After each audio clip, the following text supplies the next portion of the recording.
The sound of glass shattering against the restaurant wall made every head turn, including Jack Reynolds. He had been finishing a late dinner with his 6-year-old daughter Sophie when the commotion erupted 3 tables away. A tall man in an expensive suit stood over a woman with auburn hair, his face contorted with rage as he towered above her. "You think you're so much better than everyone else, don't you?" The man snarled, his voice carrying across the now silent restaurant. "Just because of your family name." Jack instinctively shifted in his seat to block Sophie's view. This wasn't something a child should witness. The woman remained seated, her posture rigid but dignified despite the humiliation. Her voice when she spoke was low but steady. "Daniel, you're making a scene. Please sit down or leave." Daniel laughed bitterly.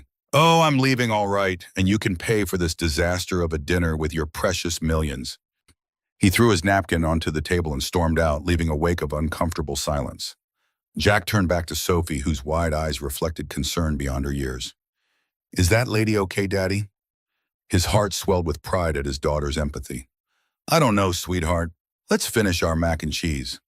"Okay." But Sophie's attention remained fixed on the woman who now sat alone, staring at her untouched plate. The restaurant's chatter slowly resumed, but Jack noticed how people kept stealing glances at her, whispering behind menus. "She looks sad," Sophie observed, "like when Mommy left." The simple comparison hit Jack hard. 3 years had passed since Rachel had decided that family life wasn't for her, leaving him to raise Sophie alone. It hadn't been easy. Balancing his job as a high school English teacher with single parenthood stretched him thin financially and emotionally, but they managed. "Sometimes grown-ups have arguments, Soph. It's not our business."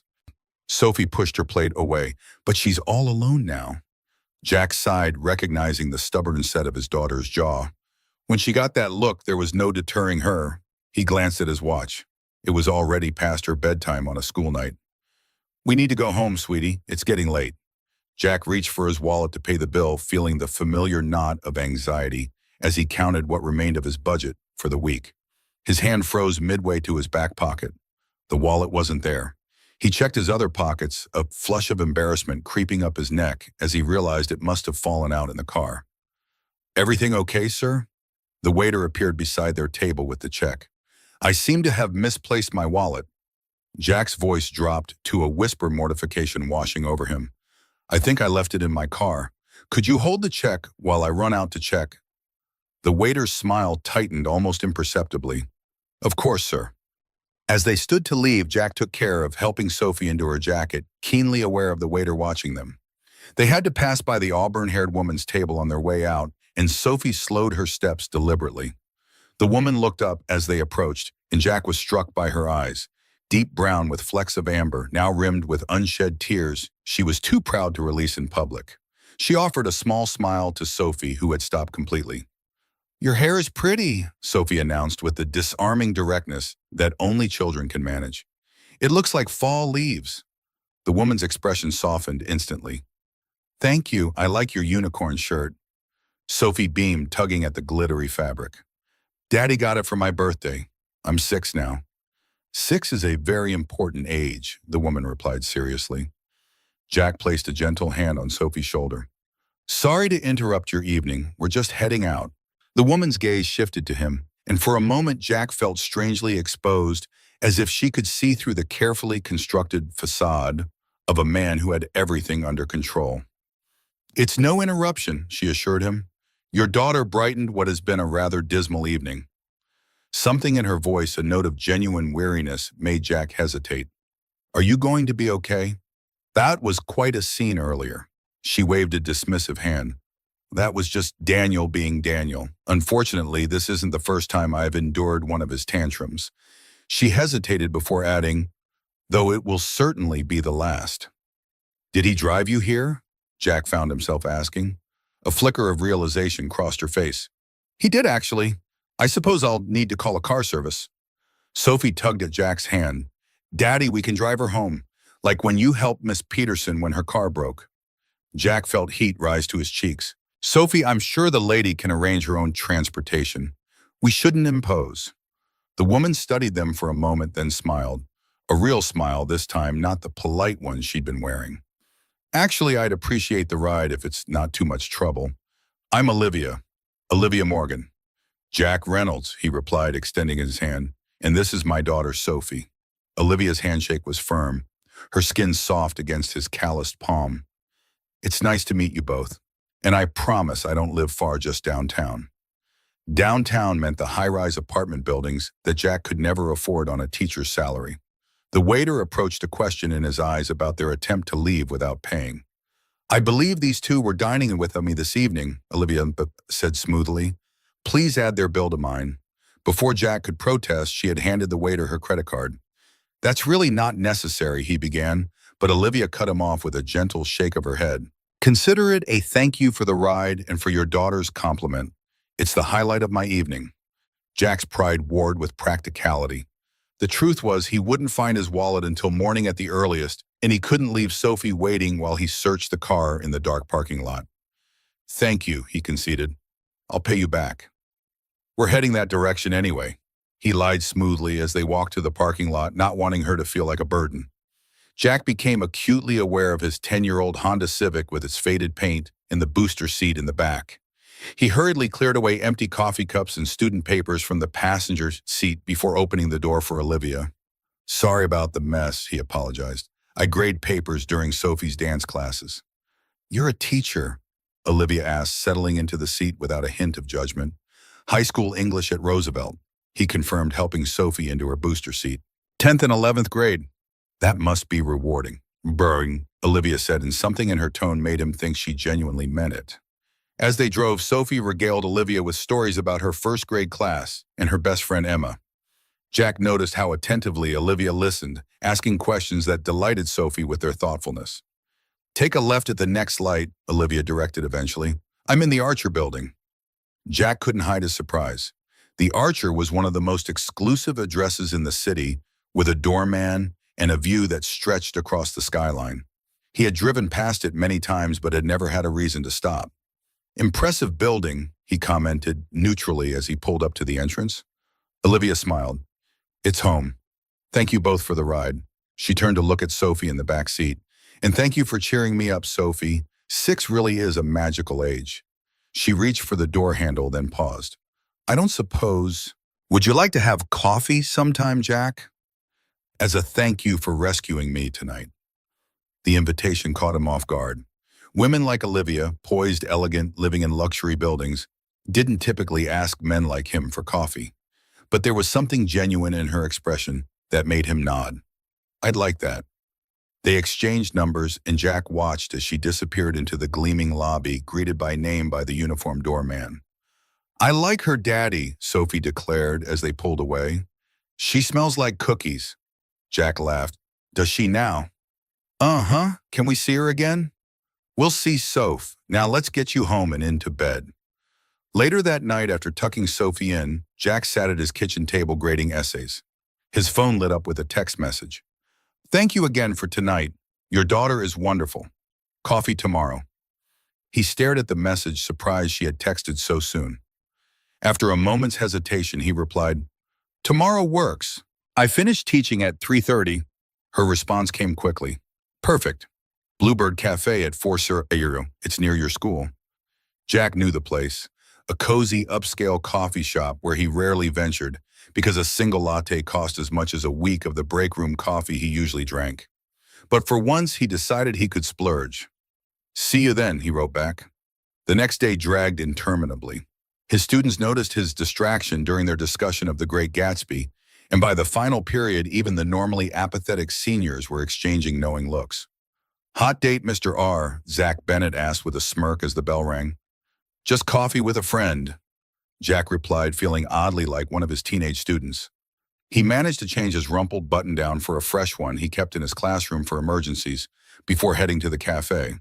The Bluebird was busy but not crowded, with soft jazz playing and the rich aroma of quality coffee filling the air. Olivia was already there, seated at a corner table by the window. Today her auburn hair was pulled back in a simple ponytail, and she wore jeans and a cream-colored sweater that made her look younger and more approachable than she had the night before.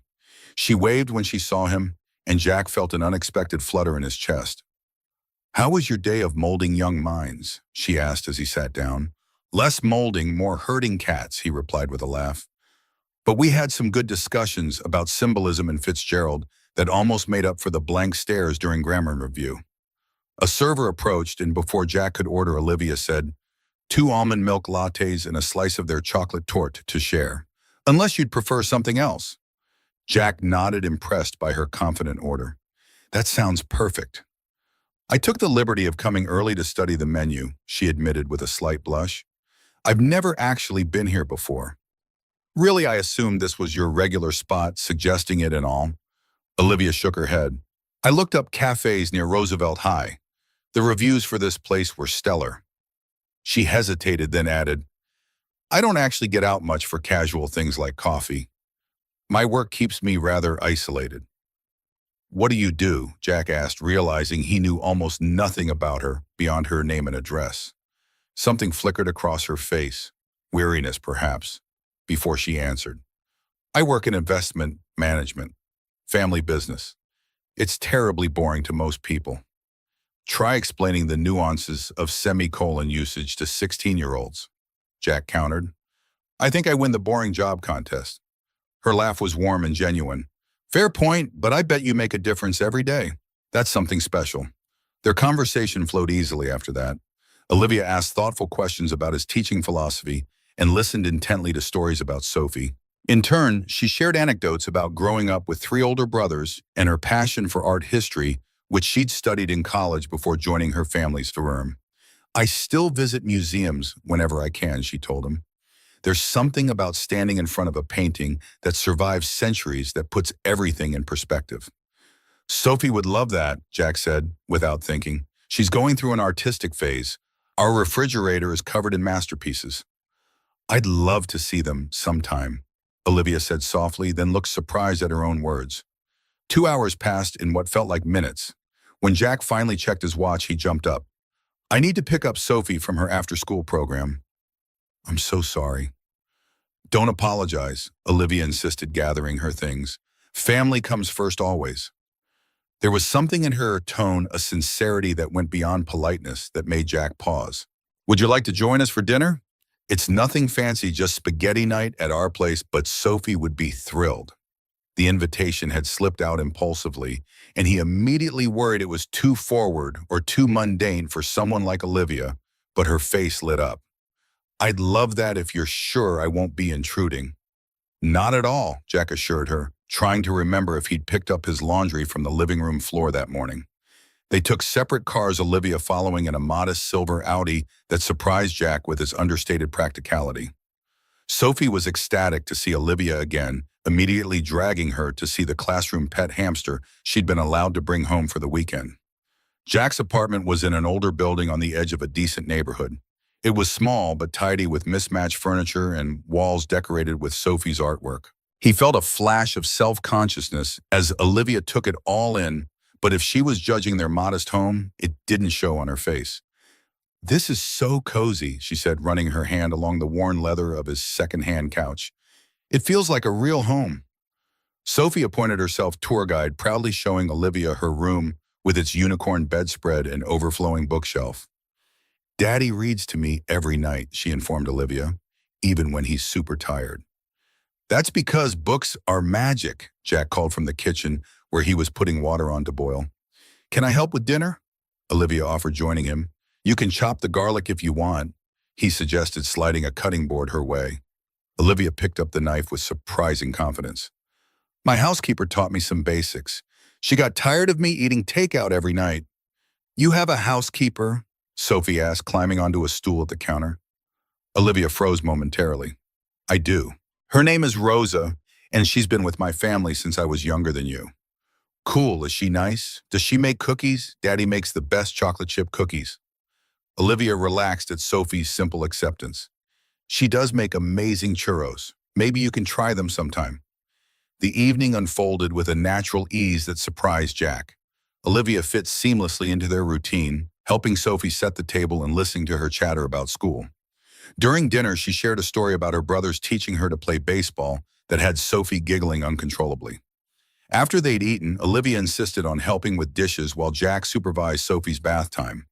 When he returned to the kitchen, he found Olivia staring at the calendar on his refrigerator where he'd carefully noted parent-teacher conferences, bill due dates, and Sophie's activities.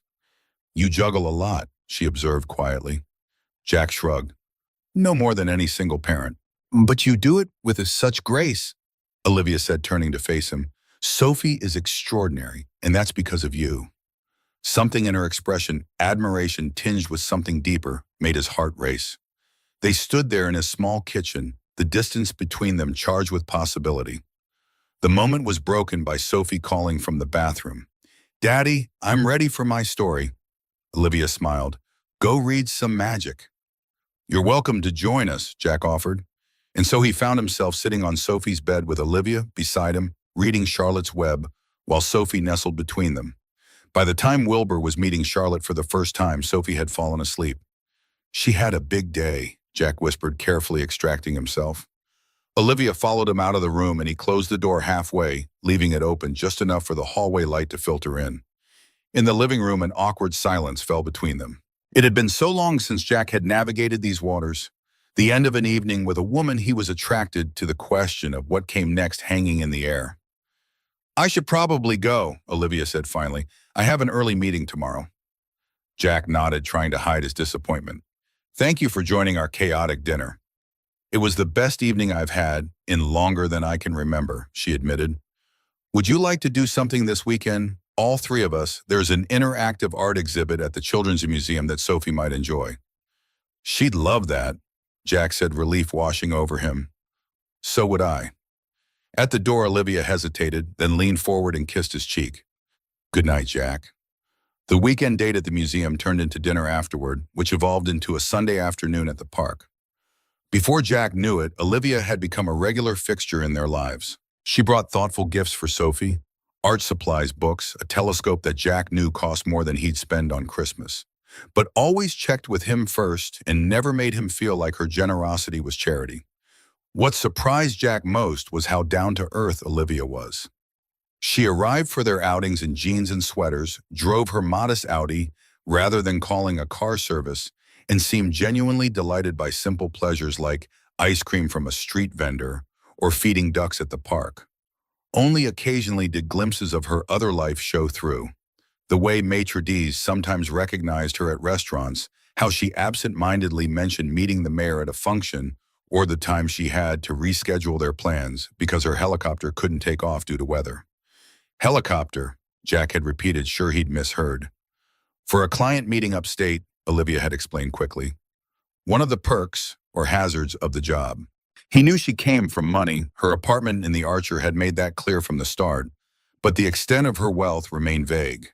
Whenever the topic veered toward her work or background, she deftly redirected the conversation. One evening, about 2 months after they'd met, Jack was grading papers while Sophie played with the elaborate dollhouse Olivia had brought over the previous weekend. His phone rang with a number he didn't recognize. "Mr. Reynolds, this is Victoria Lambert, chief editor at Hawthorne Publishing. I understand you've been working on a young adult novel." Jack nearly dropped the phone. He had indeed spent the last 5 years writing a fantasy novel for teens, sending out queries to agents and publishers with no success. "Yes, that's right. How did you—" "We received your manuscript last week and found it quite compelling. We'd like to discuss publication options if you're interested." Stunned, Jack agreed to a meeting the following day. After hanging up, he sat in disbelief. He hadn't submitted to Hawthorne, one of the biggest publishers in the country, because they didn't accept unsolicited manuscripts. When Olivia arrived for dinner that night, bringing takeout from his favorite Thai restaurant, he recounted the strange call. "That's amazing," she exclaimed, but something in her expression made him suspicious. "Olivia," he said slowly, "did you have something to do with this?" She busied herself with him unpacking the food. "I may have mentioned your book to a friend who knows someone at Hawthorne." "How did you even get a copy of my manuscript?" he asked, torn between gratitude and unease. Olivia looked embarrassed. "Remember when I borrowed your laptop to check my email while you were bathing Sophie? I saw the file on your desktop." She reached for his hand. "I only read a few pages, but it was brilliant, Jack. You deserve this chance." A mixture of emotions churned inside him. Appreciation for her belief in him, discomfort at the invasion of privacy, and concern about owing his potential success to connections rather than merit. You went through my personal files. The words came out sharper than he intended. And then sent my work to someone without asking me. Olivia's face fell. I thought you'd be happy. I am. I mean, it's an incredible opportunity, but Jack ran a hand through his hair, struggling to articulate the complex feelings swirling inside him. This is my work, Olivia, my private creative world that I've been building for years. You can't just take it and pass it around without my permission. I was trying to help. Her voice had grown small. I know how talented you are, and I wanted others to see it too. But that wasn't your decision to make. Jack stood up, pacing the small kitchen. Do you have any idea how this makes me feel? Like I couldn't succeed on my own merits? Like I needed someone with connections to make it happen? Sophie appeared in the doorway, her eyes wide with concern. Why are you yelling, Daddy? Jack immediately softened his tone. I'm not yelling, sweetheart. Olivia and I are just having a grown-up discussion. It sounds like fighting. Sophie's lower lip trembled. Olivia knelt down to Sophie's level. Sometimes adults disagree, but it doesn't mean we're angry at each other. We're just talking about something important. Sophie looked unconvinced. Are you going to leave like Mommy did? The innocent question hit them both like a physical blow. Jack moved to his daughter's side, pulling her into a hug. No one's leaving, Soph, I promise. Olivia's eyes filled with tears. I should go, she whispered, gathering her purse. I didn't mean to upset anyone. Olivia, wait, Jack began, but she was already heading for the door. Call me when you've had time to think, she said, her voice breaking slightly. I really was just trying to help. After she left, Jack sat on the couch with Sophie reading her extra stories until she fell asleep. He spent the restless night replaying their argument, his anger gradually giving way to a more nuanced understanding. Yes, Olivia had overstepped, but her intentions had been good. And wasn't this opportunity what he'd been working toward for years? The meeting with Hawthorne the next day went better than Jack could have dreamed. They offered an advance that would ease his financial strain considerably and talked enthusiastically about a potential series. When he called Olivia afterward, her voice was cautious. How did it go? They loved it, he admitted. They're offering a 3-book deal. Jack, that's wonderful. I'm still upset about how this happened, he interrupted.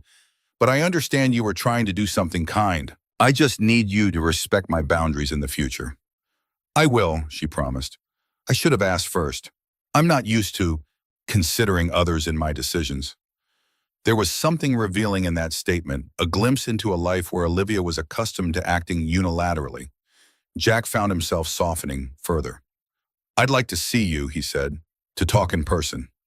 They agreed to meet at a small park near Sophie's school the following afternoon. Jack arrived early, watching as Olivia approached in a simple blouse and jeans, her hair loose around her shoulders. Despite their argument, his heart still quickened at the sight of her. I owe you an apology, she began, before he could speak. What I did was presumptuous and invasive. I'm used to making things happen, to fixing problems, but I shouldn't have treated your work, something so personal, as just another situation to manage. Jack nodded, appreciating her directness. I accept your apology, and I should thank you for believing in my writing enough to share it. Not many people have. They walked in silence for a moment, the tension between them gradually easing. There's something else I need to tell you, Olivia said, finally stopping to face him. Something I should have shared from the beginning. Jack braced himself, unsure what revelation was coming. My family doesn't just work in investments, she began, her voice steady despite the nervousness in her eyes. Morgan isn't just any investment firm. It's Morgan Global Investments. The name clicked in Jack's mind. One of the largest financial institutions in the country, frequently mentioned in business news. And I'm not just an employee, Olivia continued. I'm the CEO. After my father stepped down last year, I took over. Jack's mind struggled to process this information. CEO, but you're so young. 32. The youngest CEO in our company's history, and one of the few women leading a major financial institution. Pride and burden mingled in her voice. The company manages over $40 billion in assets. $40 billion. The number hit Jack like a physical force, making him dizzy with its implications. Suddenly, so many things made sense. The apartment, the helicopter, the casual mentions of influential connections. Why didn't you tell me? He asked, finding his voice at last. Olivia's eyes met his vulnerability clear in their amber depths. Because for once in my life, someone was seeing me, just me, not my family name or my net worth. That night at the restaurant when Daniel made that scene, he had just found out exactly how much I was worth and was angry that I had deceived him by not flaunting it. She took a deep breath. With you and Sophie for the first time, I felt normal, valued for who I am, not what I own. You rescued me that night without knowing or caring about my bank account. A notification sound came from Olivia's phone, breaking the moment. She glanced at it and her face changed color, draining from her cheeks. What is it? Jack asked. I need to take this call, she said, already dialing. It's an emergency at the office. Jack stepped back to give her privacy, watching as she transformed before his eyes. Her posture straightened, her voice took on a commanding tone he'd never heard before, and she fired off a series of decisive instructions to whoever was on the other end of the line. This wasn't the Olivia who read bedtime stories to Sophie or laughed at ducks in the park. This was Olivia Morgan, CEO, a woman who controlled billions of dollars and commanded respect with every word. As the call continued, Jack noticed two of his colleagues from Roosevelt High walking toward them. Before he could decide whether to acknowledge them or move away, Olivia's voice carried clearly across the park. Tell the board I'll be there in 30 minutes. No, the Beijing deal cannot close without my approval. Make that absolutely clear. The teachers slowed their pace, openly staring now. One leaned to whisper to the other, and Jack could practically see the gossip forming.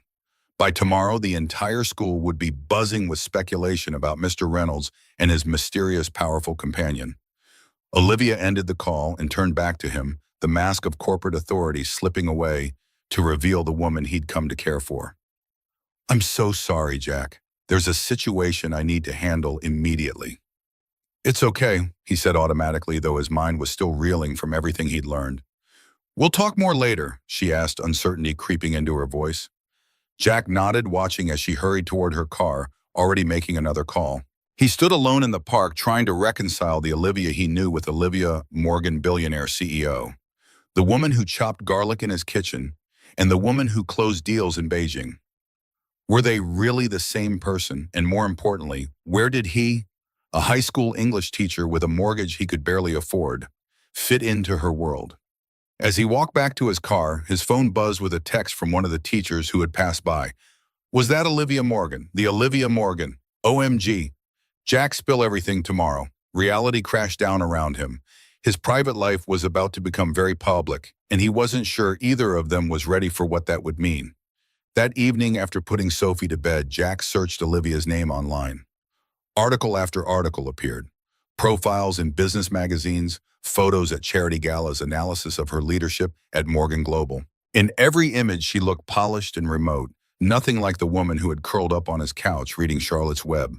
One headline in particular caught his eye: America's Most Eligible Billionaire, The Private Life of Olivia Morgan. The article speculated about her romantic prospects, suggesting connections to various wealthy bachelors and lamenting her apparent determination to remain single. There was no mention of a high school teacher or his 6-year-old daughter. Jack closed his laptop, his thoughts in turmoil. He was falling for a woman who inhabited a world so different from his own that he could barely comprehend it. A woman who had kept the truth from him, even as she integrated herself into the most important parts of his life. His home, his work, his daughter.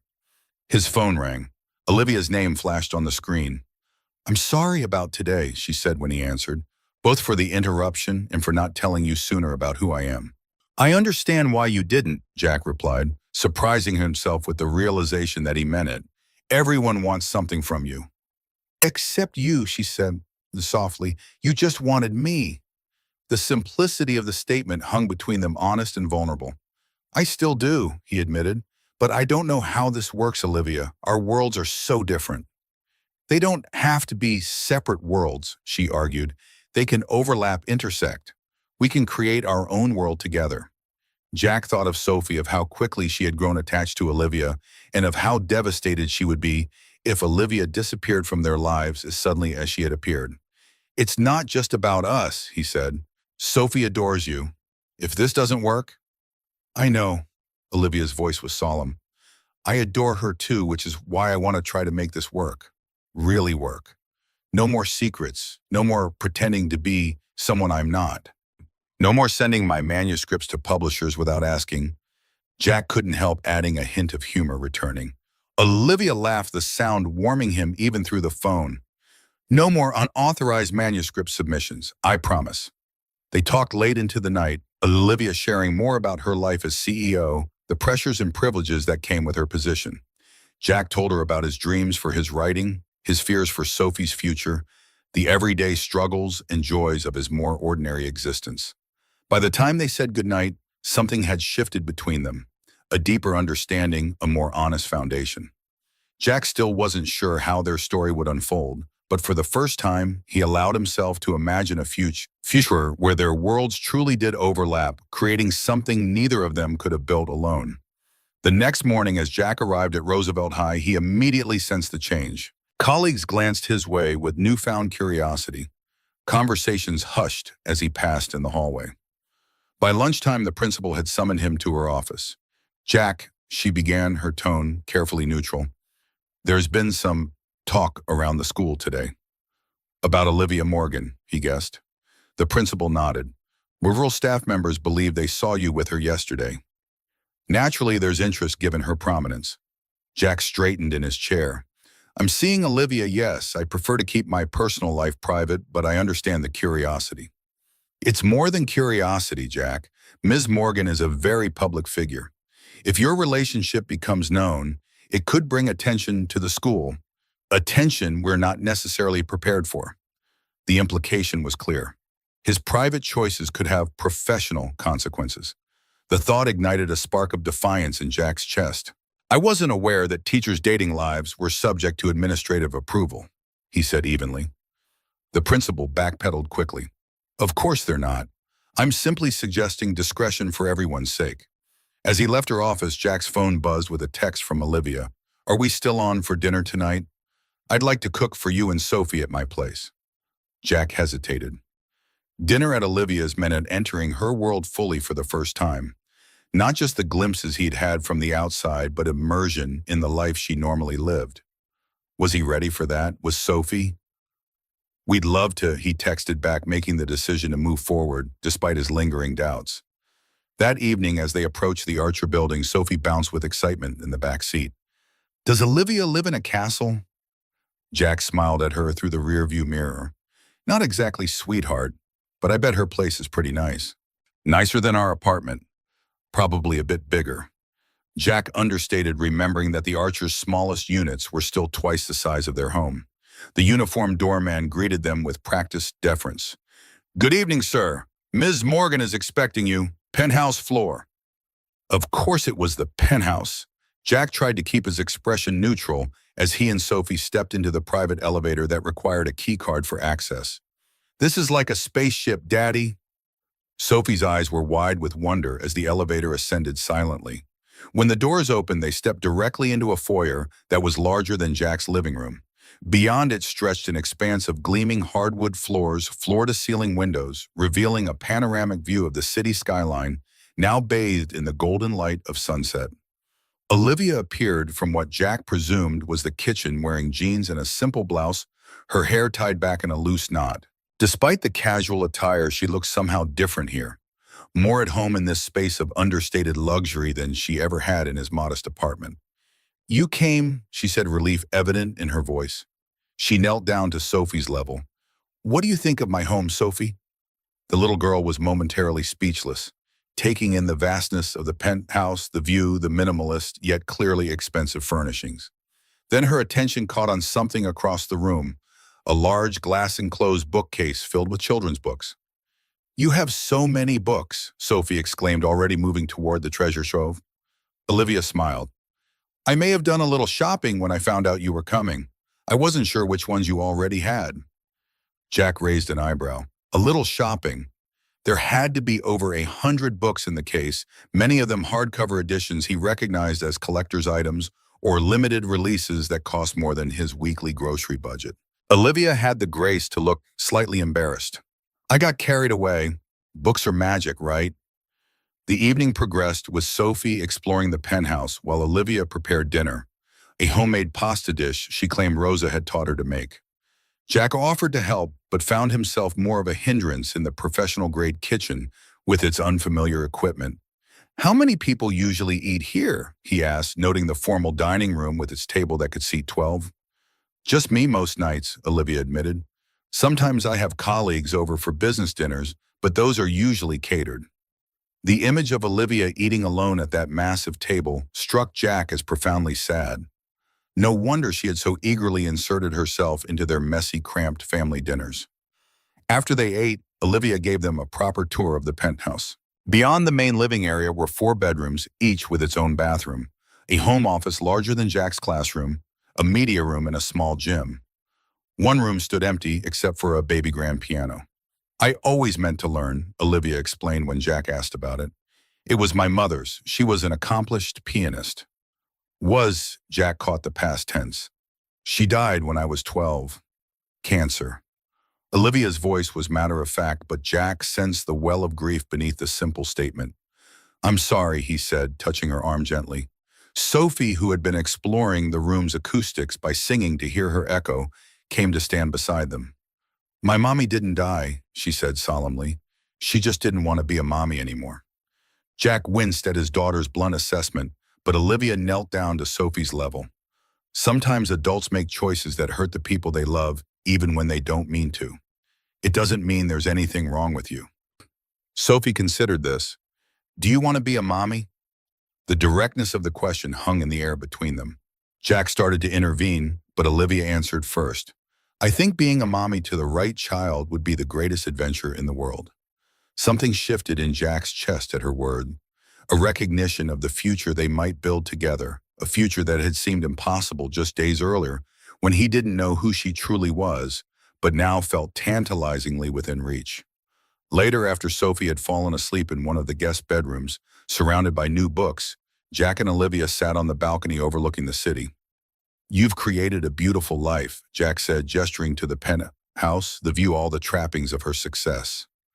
"A beautiful cage," Olivia corrected softly. "Until you and Sophie, I didn't realize how lonely I was in it." Jack thought about the contrast between their lives.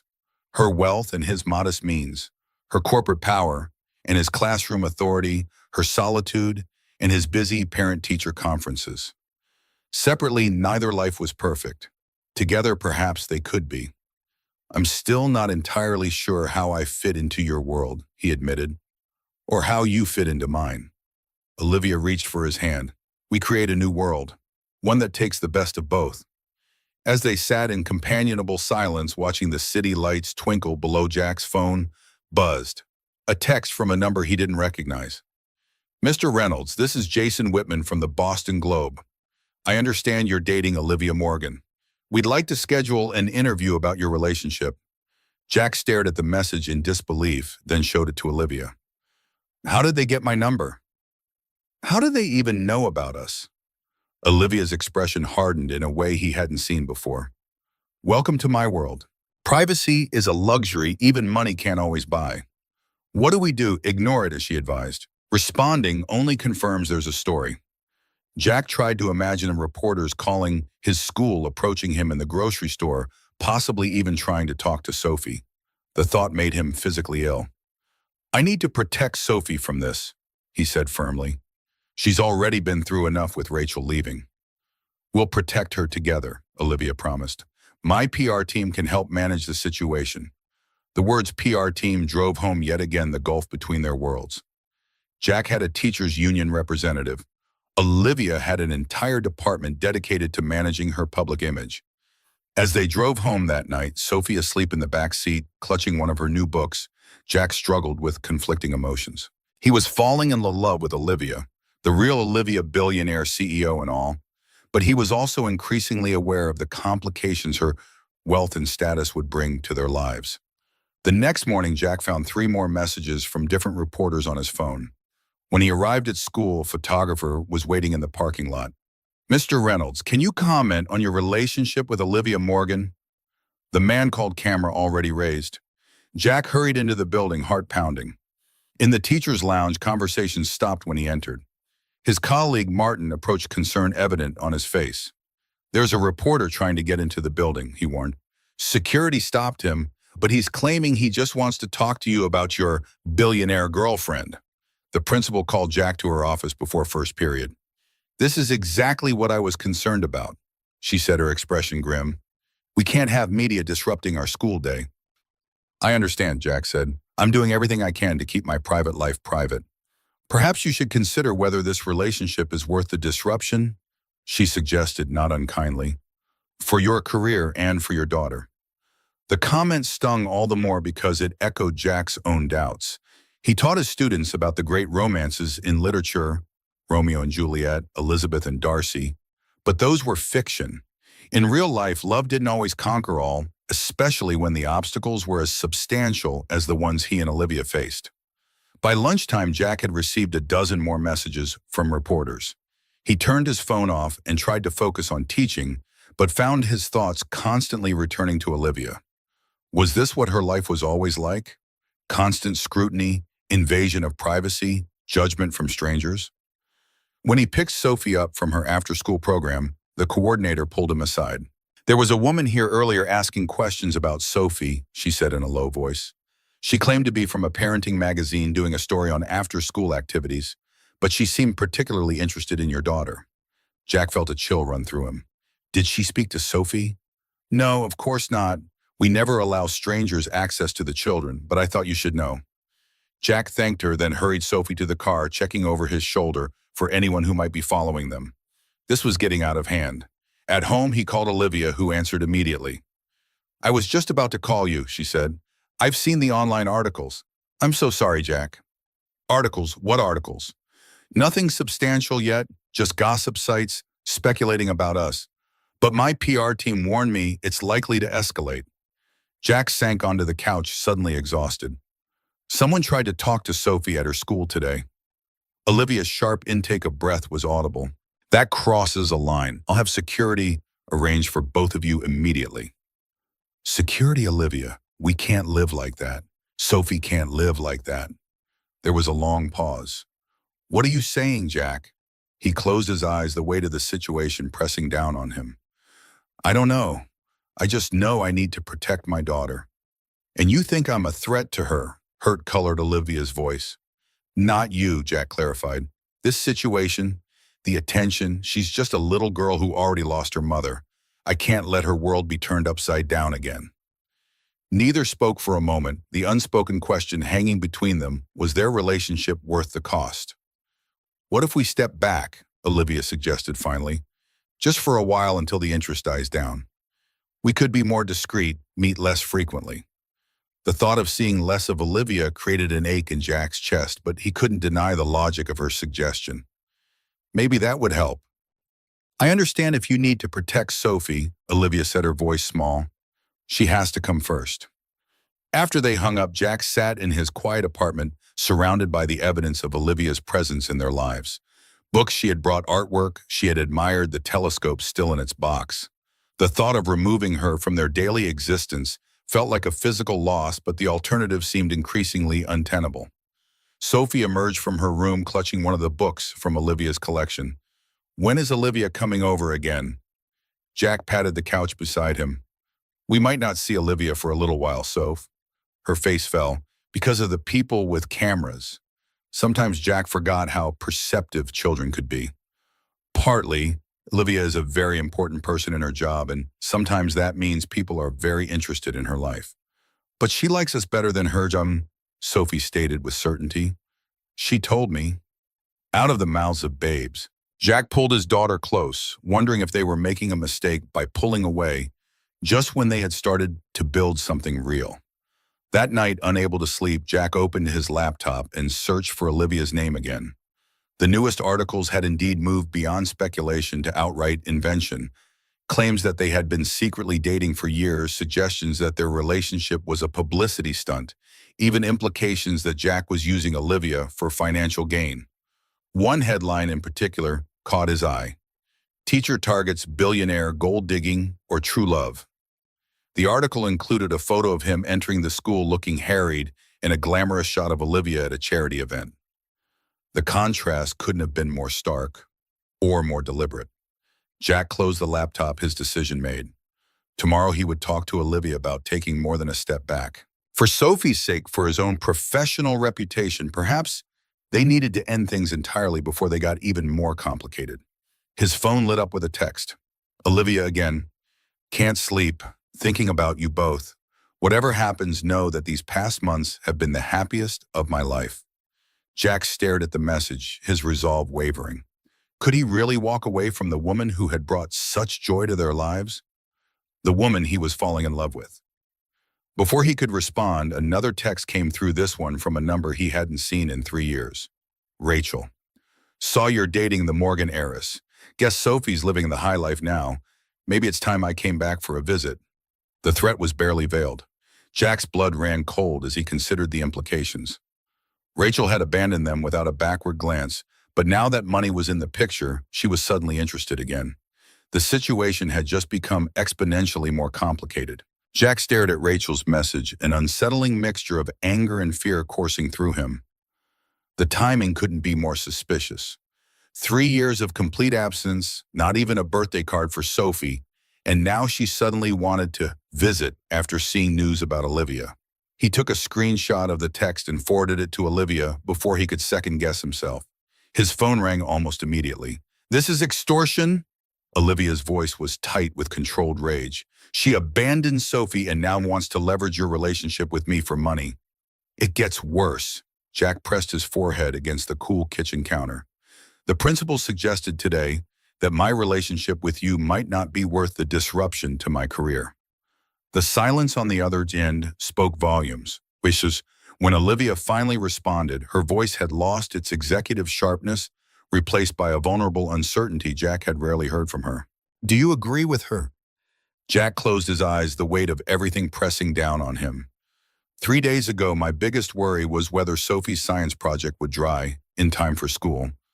Now I'm fielding calls from reporters worrying about strange women trying to talk to my daughter and dealing with my ex suddenly reappearing. This isn't the life I signed up for. It's not the life I wanted for you either, Olivia whispered. Maybe we should talk in person. They arranged to meet at her penthouse the following evening. Jack would bring Sophie to stay with his neighbor, Mrs. Chen, who often watched her when he had evening obligations at school. Sleep evaded him that night, his mind cycling through worst-case scenarios. By morning, there were 2 more texts from Rachel, each more pointed than the last.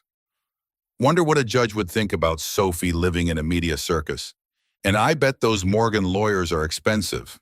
Hope your new girlfriend is willing to pay. When Jack arrived at school, a small cluster of reporters had gathered at the entrance. The principal met him at a side door, her expression grim. This can't continue, Jack. It's affecting the entire school. A knot of dread tightened in his stomach. I understand. I'm meeting with Olivia tonight to figure this out. Good. The principal hesitated, then added, the school board called this morning. They're concerned about the attention. The implied threat hung in the air between them.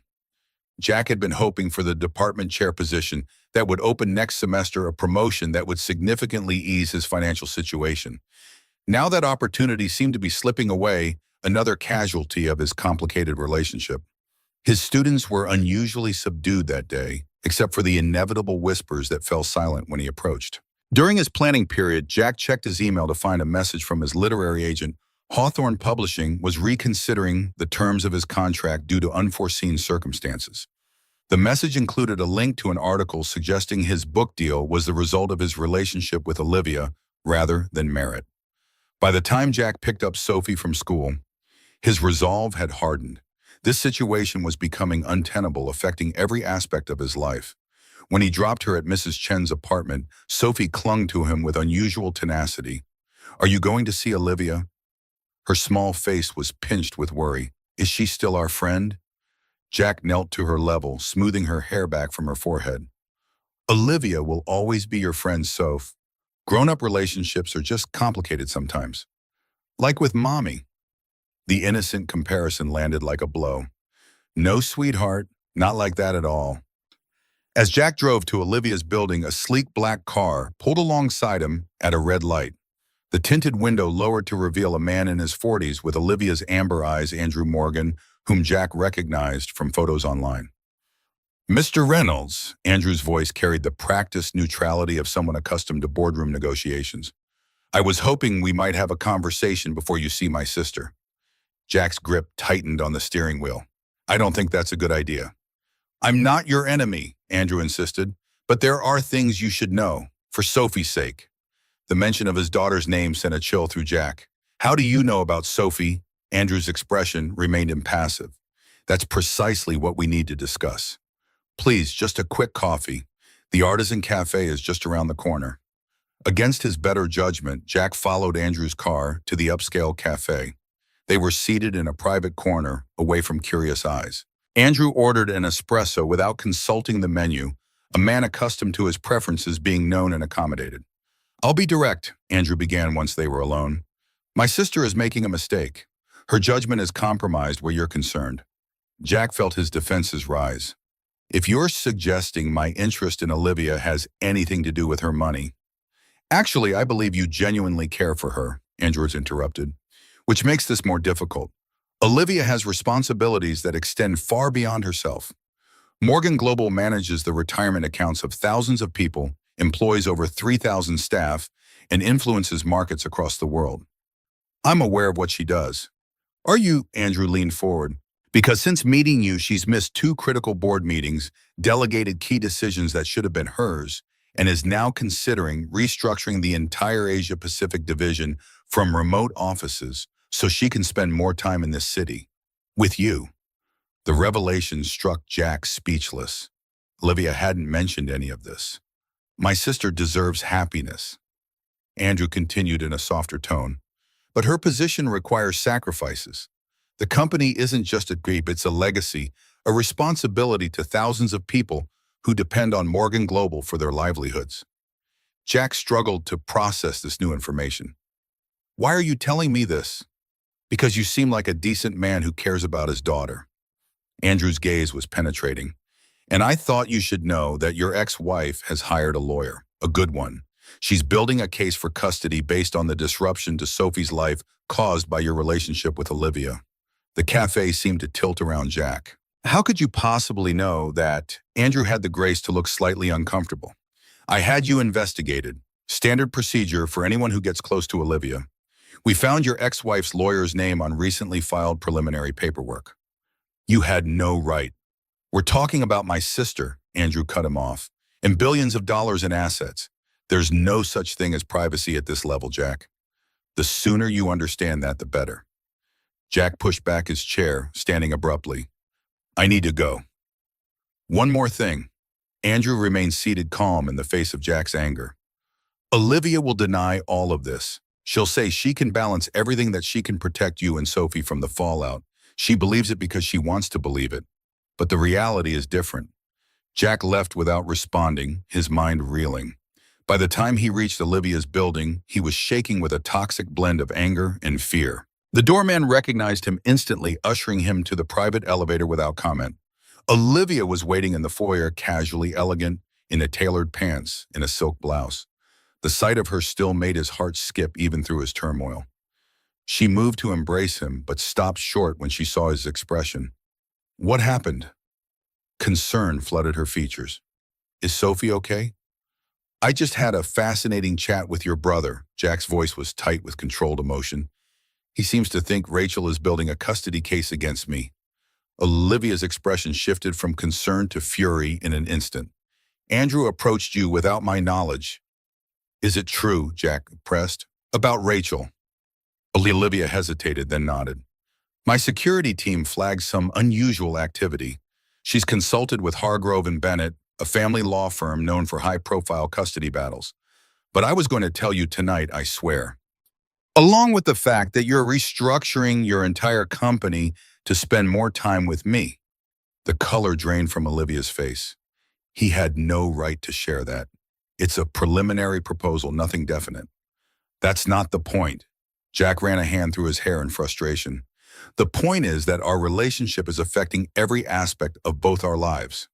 Your work, my teaching career, Sophie's stability. And now Rachel is threatening to take my daughter. Olivia guided him to the living room where a bottle of wine was already open. We'll fight it. My legal team is the best in the country. Rachel doesn't have a case she abandoned Sophie willingly. But now there are reporters outside my school, Jack countered. Strange women trying to talk to Sophie. My publisher is reconsidering my contract because they think I only got it through your connections. The school board is concerned about the attention. This is my life, Olivia.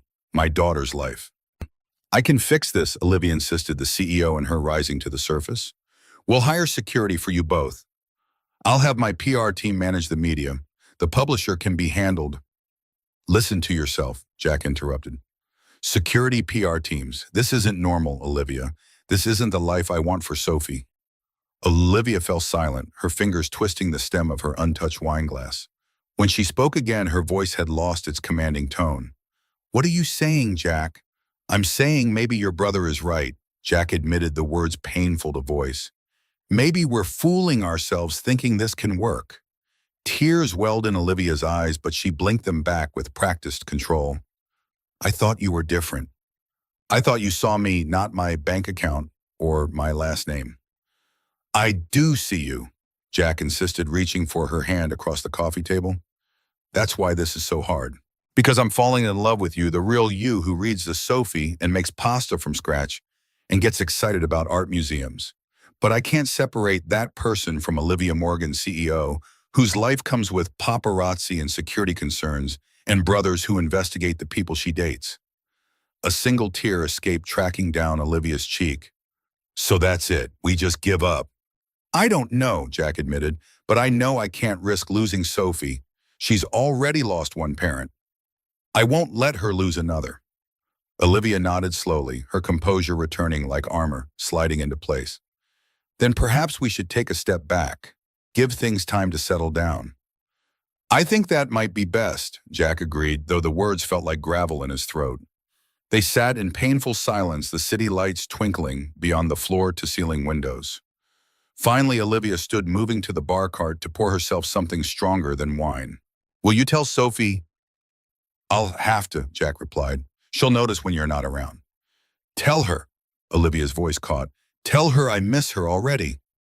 Jack left shortly after the goodbye, awkward and strained. The doorman called a taxi, refusing Jack's attempt to decline the service.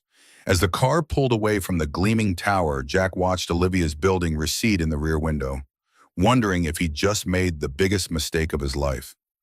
The next morning, Sophie asked about Olivia over breakfast, her small face serious. Did you and Olivia have a fight? Jack set down his coffee mug, choosing his words carefully. Not exactly, but we decided we need to take a break from seeing each other for a while. Sophie's lower lip trembled. Because of the people with cameras, or because of me? Absolutely not because of you, Jack assured her quickly. You're the most important person in my life, Soph. Nothing will ever change that. But Olivia made you happy, Sophie persisted with the devastating insight of children. You smile more when she's here. Jack had no answer for that. Instead, he hugged his daughter close, breathing in the strawberry scent of her shampoo, wondering how to protect her from the complications his choices had created. The reprieve was brief. That afternoon, as Jack was leaving school, he found Rachel waiting by his car. 3 years had changed her, little, still slender, still beautiful, with the same restless energy that had once attracted him. She wore expensive clothes now, a far cry from the struggling graduate student he'd married. Hello, Jack. Her smile hadn't changed either, confident and slightly predatory. Surprised to see me, Jack glanced around, checking for photographers or curious onlookers. What are you doing here, Rachel? Visiting my daughter, of course. She leaned against his car, casual, as if she hadn't disappeared from their lives without warning. Though I hear she might be getting a billionaire stepmother soon. Quite the upgrade from our little apartment. Sophie isn't a bargaining chip. Jack kept his voice low, mindful of students still trickling out of the building. And if you think you can use my relationship with Olivia to extort money. Such an ugly word, Rachel interrupted, her smile never faltering. I prefer to think of it as reconnecting with my family at an opportune time. You gave up all rights to call us family when you walked out. Jack felt the familiar anger rising, 3 years of single parenthood, of explaining to Sophie why her mother never called, of working 2 summer jobs to make ends meet. You don't get to waltz back now that there's money in the picture. Rachel's smile hardened. I have excellent lawyers who disagree.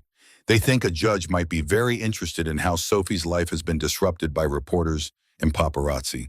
How her father's new girlfriend brings unwanted attention and potential security risks. We've stopped seeing each other. Jack admitted the words like acid on his tongue. That gave Rachel pause. Really, that was fast. It was because of Sophie, Jack met her gaze directly. Because I'll do anything to protect our daughter, including ending a relationship that brought media attention we didn't want. Something flickered across Rachel's face, disappointment perhaps at seeing her leverage evaporate. How noble, but it doesn't change the fact that I want to be part of Sophie's life again. After 3 years of complete silence, Jack couldn't keep the bitterness from his voice. She's not a toy you can set aside and pick up again when it suits you. People change, Jack. For the first time, Rachel's composure cracked slightly. I've been in therapy. I've worked through some things. I miss her. Jack studied his ex-wife, trying to discern sincerity from manipulation. If you genuinely want to reconnect with Sophie, we can discuss supervised visits. But if this is about Olivia Morgan or money, you are wasting your time. We'll see. Rachel pushed away from the car. My lawyer will be in touch about visitation. And Jack, if you're lying about ending things with the Morgan heiress, I'll know. The press follows her everywhere. She walked away, leaving Jack with a familiar hollow feeling in his stomach.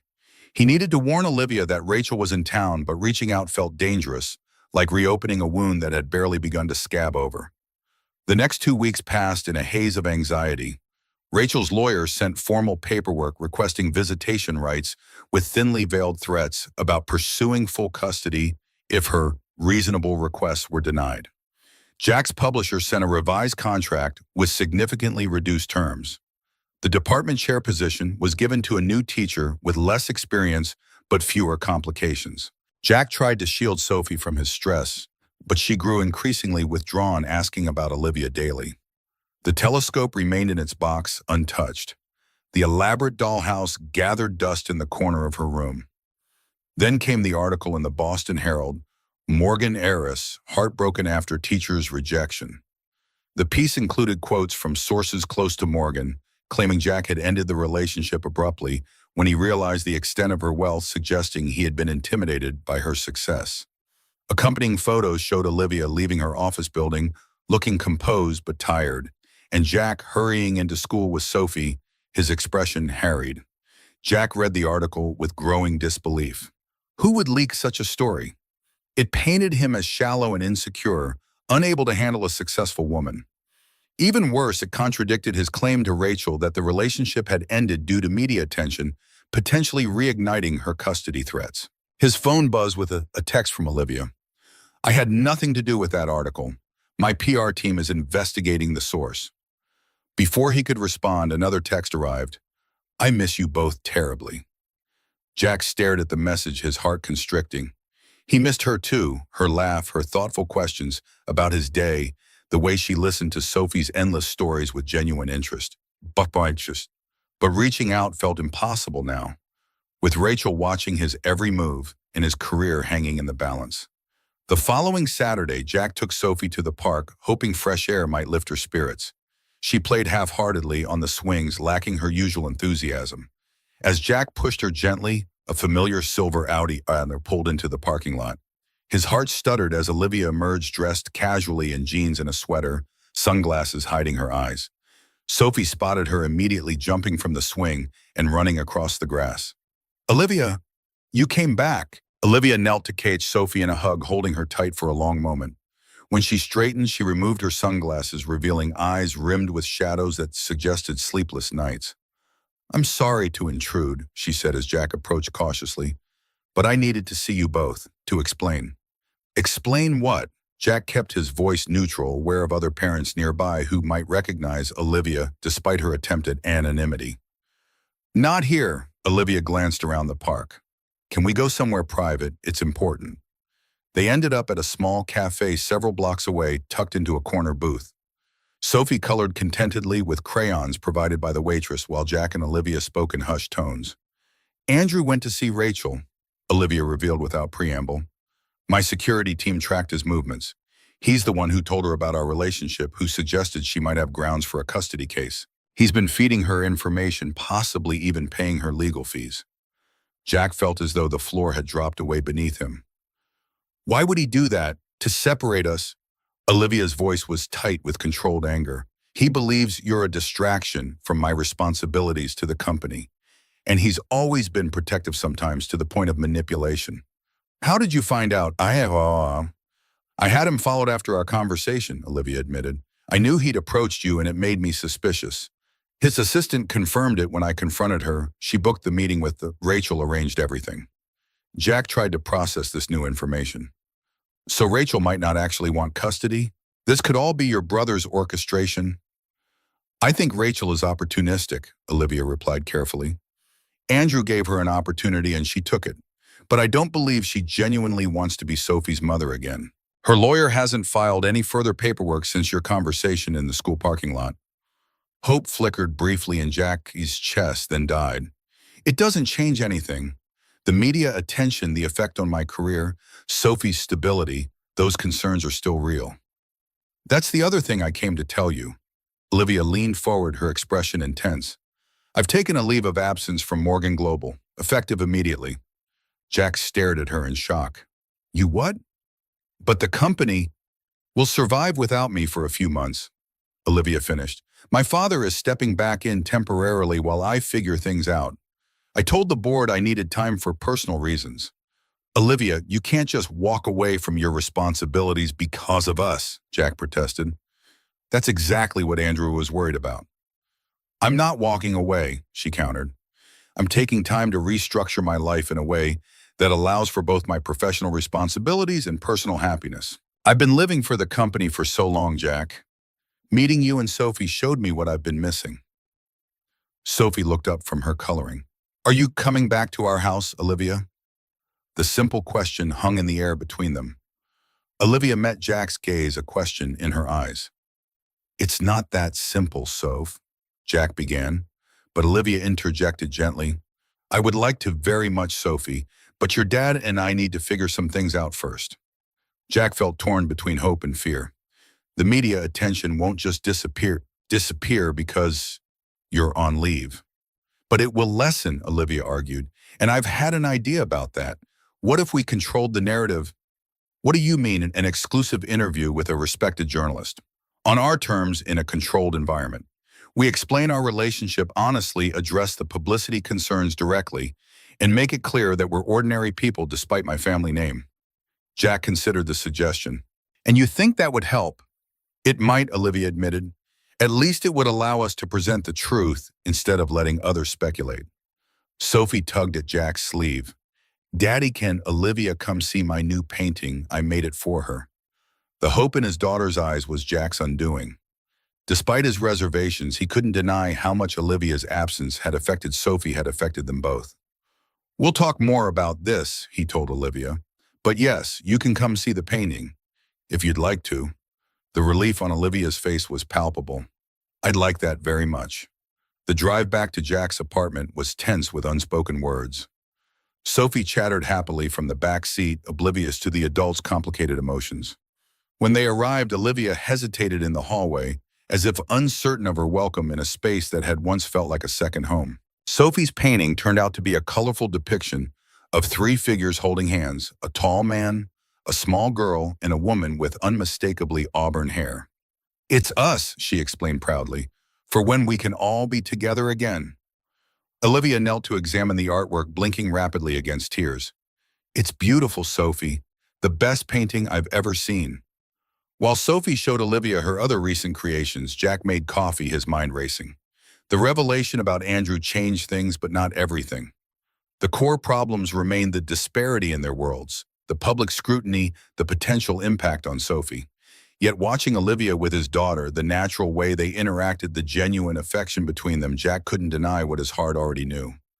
They were building something meaningful, something worth fighting for. When Sophie went to her room to find a book she wanted to show Olivia, Jack finally voiced the question that had been troubling him. Did you mean it about taking leave from the company? Olivia nodded, cradling her coffee mug between her palms. The paperwork was signed yesterday, 3 months initially with the option to extend. Won't that damage your position? Your authority? Why? Perhaps, she acknowledged, but the company existed before me and will continue after me. My father built it to withstand transitions. And I'm not irreplaceable, though. Don't tell the board I said that. The hint of humor was welcome, easing the tension between them. Jack found himself smiling despite everything. What will you do with your time off? I have some ideas, Olivia replied.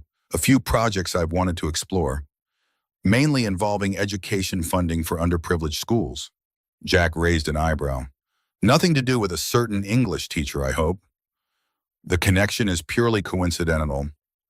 Olivia's lips curved upward. Though I might need an expert consultant. The moment of lightness faded as Jack returned to more serious concerns. What about Andrew and Rachel?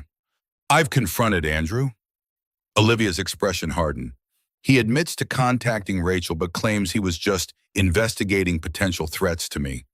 As for Rachel, I think she'll lose interest once she realizes there's no easy money to be had. Unless she genuinely wants to reconnect with Sophie, Jack pointed out. Do you believe that's her motivation? Jack considered the question carefully. No, but I can't legally deny her the chance to try, not without evidence that she's harmful to Sophie. Olivia hesitated, then spoke carefully. My security team has compiled a file on Rachel's activities over the past 3 years. Nothing illegal or invasive, just public records. If it would help, the offer hung between them, tempting in its potential to solve his Rachel problem, yet troubling in its implications. I don't know if I'm comfortable using your resources that way. It feels manipulative. I understand. Olivia didn't press the issue. It's there if you need it, that's all. Sophie returned with an armful of books, climbing onto the couch between them, as if reclaiming her rightful place. For the next hour, they took turns reading stories, the familiar ritual restoring a sense of normalcy that had been missing for weeks. When Sophie finally fell asleep, her head resting against Olivia's shoulder, Jack carefully carried her to bed. Returning to the living room, he found Olivia standing by the window, gazing out at the modest view of neighboring buildings. I should go, she said softly. We both have a lot to think about. Jack moved to stand beside her close enough to catch the familiar scent of her perfume. Thank you for coming today, for telling me about Andrew. I couldn't let you believe I'd leaked that story. Olivia turned to face him, or that I'd given up on us. The sincerity in her eyes made Jack's resolve waver. I never wanted to end things, Olivia. I just couldn't see a way forward that didn't hurt Sophie. And now I'm not sure, he admitted, but I know that walking away from you has been like losing a limb, for both of us. Olivia reached out hesitantly, her fingers brushing his. Then perhaps we can find a middle path. Something between the fishbowl of my world and complete separation. The interview idea has merit, Jack acknowledged. At least it would let us define the terms of public knowledge. Think about it, Olivia suggested. No pressure, no timeline. I'll be here taking my sabbatical, figuring out my own path forward. As she prepared to leave, Jack found himself reluctant to let her go. Have dinner with us tomorrow. Nothing fancy, just family time. The word family hung in the air between them, weighted with meaning. Olivia's smile was soft, hopeful. I'd like that very much. After she left, Jack sat on the couch for a long time thinking about second chances and difficult choices. He still had no clear answers, but for the first time in weeks, he felt hope flickering to life again. The following morning, Jack woke to his phone buzzing with a text from an unknown number. The message contained only a link to a new article. With a sense of dread, he clicked it open. Exclusive: Morgan Global CEO steps down amid romance scandal, the headline blared. The piece detailed Olivia's leave of absence, speculating wildly about her relationship with an unidentified high school teacher, and quoting anonymous board members concerned about her commitment to the company. Before Jack could process this new development, another text arrived, this one from Olivia. Have you seen it? I'm so sorry. This wasn't how I wanted the news to break. As Jack formulated a response, his doorbell rang. Through the peephole, he saw not Olivia, but Andrew Morgan, looking distinctly uncomfortable in the modest hallway of Jack's apartment building. Jack opened the door cautiously. This is unexpected. Andrew straightened his designer tie, clearly ill at ease. May I come in? I believe we need to talk. Jack hesitated, then stepped back to allow Olivia's brother into his home, wondering what new complication this visit would bring to their already tangled situation. Andrew surveyed the apartment with barely concealed disdain, taking in the mismatched furniture and modest proportions. "I'll be brief. My sister is making a catastrophic mistake, and I need your help to prevent it." "If you mean her leave of absence, I had nothing to do with that decision," Jack countered. "It was entirely Olivia's choice." "A choice influenced by her infatuation with you." Andrew's tone was accusatory. "The board is in an uproar. Investors are nervous. 3 generations of Morgan leadership are being undermined because my sister is having a midlife crisis." "Olivia is 32, Jack pointed out dryly. "Hardly midlife." "This isn't a joke," Andrew snapped. "This is about billions of dollars and thousands of jobs. About our family's legacy." Jack crossed his arms, his patience wearing thin. "What exactly do you want from me?" "I want you to end it," Andrew stated bluntly, "completely and definitively. Make it clear to Olivia that there's no future for you together, that your worlds are too different." "Like you tried to orchestrate with Rachel," Jack challenged. "How did that work out for you?" Andrew had the grace to look slightly abashed. "I admit that was misjudged, but my concerns remain valid. You and Olivia come from different worlds. This relationship can't succeed long-term." "That's not your decision to make," Jack replied firmly, "or mine, frankly. It's Olivia's choice how she balances her personal and professional lives." Andrew's expression hardened. "You don't understand what's at stake. Our family has built something that matters, something larger than individual happiness. Olivia has responsibilities she can't just set aside for." The apartment door opened, interrupting Andrew mid-sentence. Sophie entered, rubbing sleep from her eyes. "Daddy, who's talking?" Andrew fell silent, staring at the little girl in unicorn pajamas as if she were an alien life form. Sophie stared back, curious but unintimidated. "You look like Olivia," she observed with a child's directness. "Are you her brother?" She said, "You don't smile enough." Despite everything, Jack had to suppress a laugh at the startled expression on Andrew's face. "Sophie, this is Mr. Morgan. He was just leaving." Andrew recovered his composure with visible effort. "Actually, He knelt awkwardly to Sophie's level. "Yes, I'm Olivia's brother, Andrew." "I'm Sophie," she replied solemnly. "I'm 6, almost 7. Do you like pancakes? Daddy's making blueberry ones." The simple question seemed to throw Andrew completely off balance. He glanced up at Jack, who offered no assistance, then back to Sophie. Yes, I suppose I do." "You can stay for breakfast if you want," Sophie offered generously. "We have extra batter." Andrew straightened, visibly uncomfortable. "That's very kind, but I should go." As Jack showed him to the door, Andrew paused, his expression troubled. "She seems like a good kid." "The best," Jack agreed, wondering where this was going. Andrew hesitated, then spoke quickly as if the words were being forced from him. "Olivia was about her age when our mother died. Cancer. Our father buried himself in work afterward, leaving us with nannies and boarding schools. Olivia practically raised herself." The unexpected personal revelation caught Jack off guard. "I didn't know." "She doesn't talk about it." Andrew's voice softened slightly. "But it shaped her, made her determined to prove herself, to earn our father's attention through achievement. Maybe that's why—" He trailed off, then shook his head. "It doesn't matter. Just be careful with her.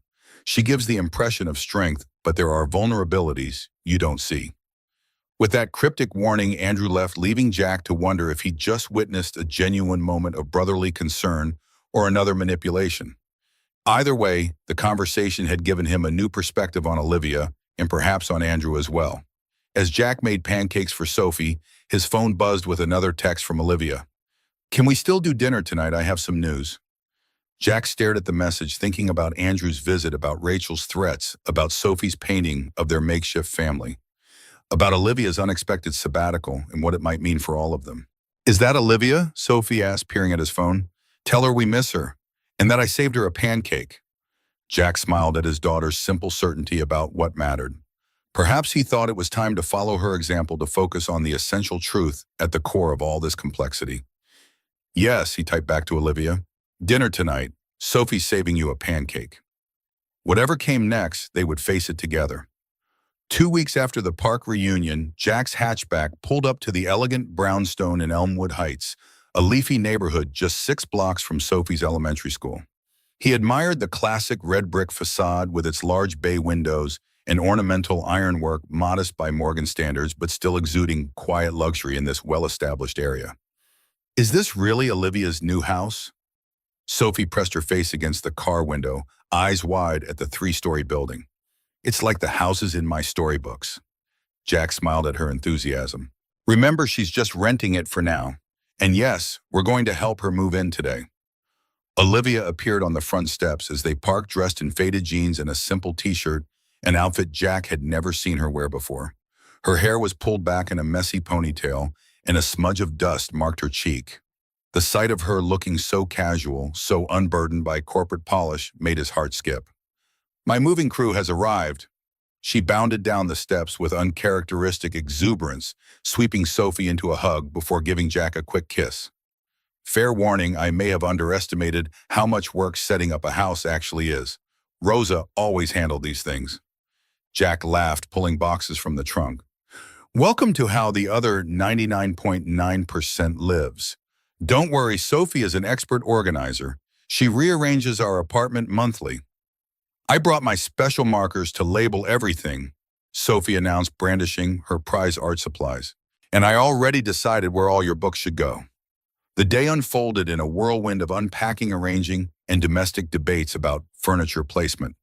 Jack marveled at how naturally they fell into a rhythm together, with Sophie directing operations from her self-appointed position as organization supervisor. By late afternoon, the main living spaces had transformed from a collection of boxes to the beginnings of a home. Olivia collapsed onto the newly positioned sofa, exhaustion and satisfaction mingling in her expression. "I've negotiated billion-dollar acquisitions that were less complicated than deciding where to put this coffee table." She groaned, though her eyes sparkled with contentment. "But you've never had such excellent consultants." Jack settled beside her, watching Sophie meticulously arrange books on a shelf according to some 6-year-old logic involving colors and sizes rather than authors or titles. "Daddy, can I show Olivia my special room now?" Sophie bounced on her toes, barely containing her excitement. Jack and Olivia exchanged glances. During their 2-week separation, Olivia had quietly furnished one of the spare bedrooms for Sophie, creating a space that would be exclusively hers in this new home. It was a gesture that spoke volumes about her commitment to them both. "Of course, sweetheart," Olivia stood, allowing Sophie to tug her upstairs. "I can't wait to see what you think." Jack followed them to the second floor, where Sophie pushed open the door to reveal a room that perfectly balanced a child's fantasy with practical comfort. A canopy bed with twinkling fairy lights, bookshelves filled with carefully selected titles, an art station by the window overlooking the small backyard garden, and most impressively, a ceiling painted to resemble a night sky complete with constellations that would glow in the dark. "It's magic," Sophie gasped, spinning in circles as she took it all in. "Look, Daddy, the stars are like the ones we see with my telescope." Jack's throat tightened with emotion. The room represented everything Olivia was offering them, not luxury or extravagance, but thoughtfulness, security, and a place to belong. He caught Olivia's anxious glance, recognizing her silent question. Was this too much? He squeezed her hand in reassurance. "It's perfect."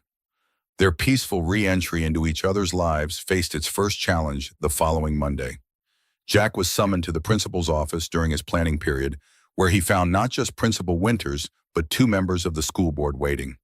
"The board has concerns," Jack Winters began without preamble.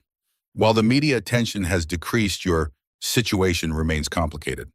Board member Jenkins, a conservative man in his 60s who had opposed Jack's hiring 3 years earlier, cleared his throat. "We've received complaints from parents about your relationship with Miss Morgan. They're concerned about disruption, about the values being modeled." Jack felt his jaw tighten. "My personal life has never affected my teaching." "The department chair position opens next month," Winters said, her expression sympathetic but firm. "The board feels it should go to someone with fewer complications." The message was clear. His relationship with Olivia was costing him professionally. The promotion would have meant a substantial raise, one that would have eased his perpetual financial juggling act. That evening after Sophie was in bed, Jack shared the development with Olivia as they sat in her kitchen, the remnants of dinner still on the table. "This is exactly what I was afraid of," he admitted, the frustration he'd suppressed all day finally surfacing. "They're punishing me for who I'm dating." Olivia's expression hardened into something Jack recognized from their early days, the CEO face calculated and strategic. "We need to take control of this narrative before it controls us." The interview with The Atlantic. "It's time." Jack nodded slowly. "You're right, but I'm worried about Sophie. What if this makes things worse?" "If we do nothing, it definitely gets worse," Olivia pointed out. "The interview gives us a chance to define ourselves on our terms, to show we're not some tabloid spectacle, but real people building something meaningful." The following week brought preparation for the interview. Olivia's PR team, now working on a consulting basis during her leave, arranged for Elena Winters, a respected journalist known for thoughtful profiles, to meet them at a neutral location. Jack spent hours with Olivia discussing boundaries, what was shareable, what remained private, how to protect Sophie while still being authentic. Remember, Olivia coached him the night before. "We're not hiding, but we're also not offering every detail of our lives for public consumption. Think of it like teaching you share your passion for literature with your students, but not your private struggles or dreams." The interview day arrived with crisp autumn air and golden sunlight. They met Elena at a boutique hotel downtown in a private sitting room arranged by Olivia's team. Jack had chosen his outfit carefully professional, but not stuffy, a balance between the academic he was and the public figure he was reluctantly becoming. Elena proved to be exactly as promised. Thoughtful, incisive, but not sensationalistic. She explored their backgrounds, their meeting the challenges of bridging their different worlds. When she asked about Sophie, Jack appreciated her sensitivity and respect for their boundaries. "Children need stability," he told her. "Everything we've done has been with Sophie's well-being as our primary concern." The most challenging moment came when Elena asked directly about their future. "Where do you see this relationship going? Are there wedding bells in the future for the Morgan heiress?" Jack glanced at Olivia, momentarily at a loss. They hadn't discussed marriage, though the thought had certainly crossed his mind in quiet moments. Olivia's response was graceful yet genuine. "We're building something meaningful together. That includes Sophie, who is central to both our lives. The shape that ultimately takes will be decided privately, not by public expectation or timeline." When Elena left 3 hours later, Jack felt both drained and relieved. "That was intense. Do you think it will help?" "Elena's reputation is impeccable," Olivia assured him. "If anyone can present us fairly, it's her." The 3 weeks of waiting for the article to be published stretched Jack's nerves to the breaking point. Rachel's lawyers sent increasingly aggressive letters demanding expanded visitation rights, citing the unstable living situation created by Jack's relationship with Olivia. The school board remained distant, and whispers among his colleagues suggested the department chair position had already been promised to a newer teacher with an Ivy League pedigree, but far less classroom experience. When the article finally appeared online one Tuesday morning in late October, Jack read it with his heart in his throat, Olivia looking over his shoulder in her kitchen before work. Beyond headlines, The Reality of Dating a Morgan by Elena Winters. Jack Reynolds doesn't fit the mold of what tabloids might expect for billionaire CEO Olivia Morgan. The high school English teacher and single father speaks passionately about American literature, his 6-year-old daughter's artistic talents, and the novel he's been writing for 5 years. What he doesn't mention until prompted is how his life intersected with one of America's wealthiest businesswomen. "It wasn't about her position or background," Reynolds explains of their first meeting. "It was about seeing someone who needed simple human connection. My daughter noticed her first, actually." For her part, Morgan, who recently took a leave of absence from her position at Morgan Global Investments, speaks with refreshing candor about the challenges of living life under constant scrutiny. "Privacy becomes a luxury you can't buy," she admits. "What Jack and his daughter gave me was the gift of being seen as a person, not a portfolio." The article continued with thoughtful exploration of their different backgrounds, the media circus that had erupted around them, and their commitment to creating stability for Sophie. It concluded with a direct appeal. As our conversation ends, what lingers is not the sensation of unlikely worlds colliding, but rather the impression of three people, a teacher, a Sawo, and a remarkably perceptive 6-year-old, creating something genuine in a world that often prioritizes spectacle over substance. Perhaps the greatest kindness readers could offer this family is simply the space to define themselves on their own terms. It's perfect, Jack breathed, relief washing over him. She captured exactly what we wanted to convey. The impact was immediate and largely positive. Other publications picked up the narrative of thoughtful professionals navigating an unusual situation with dignity. The school board, relieved by the respectful portrayal of Roosevelt High, backed off their implied threats. Jack's colleagues shifted from whispered gossip to open congratulations, and even Jenkins grudgingly admitted during a faculty meeting that perhaps some situations are more complex than they appear. The most surprising reaction came from Andrew, who called Olivia with a grudging compliment. The article was less disastrous than expected. Father wants to meet them properly. This led to the formal invitation that now had Jack sorting through his limited wardrobe on a crisp Sunday morning in early November, a month after the article's publication. "What exactly does one wear to dinner with a billionaire?" Jack muttered, examining his one good suit for signs of wear. Olivia, lounging on his bed, watching the process with amusement, smiled sympathetically. "You could wear jeans and my father wouldn't care. He judges people by their minds, not their clothes." "Easy for you to say," Jack replied, checking for missed spots from the last dry cleaning. "You grew up with this." "And hated most of it," Olivia reminded him. "The formality, the constant awareness of family expectations. That's why Sunday dinners were actually my favorite, the one time my father relaxed the Morgan protocols." Sophie was beside herself with excitement about visiting a real castle, as she called it. Jack had tried to prepare her for the grandeur of the Morgan estate without making her feel intimidated. The mansion, when they arrived that afternoon, exceeded even Jack's expectations.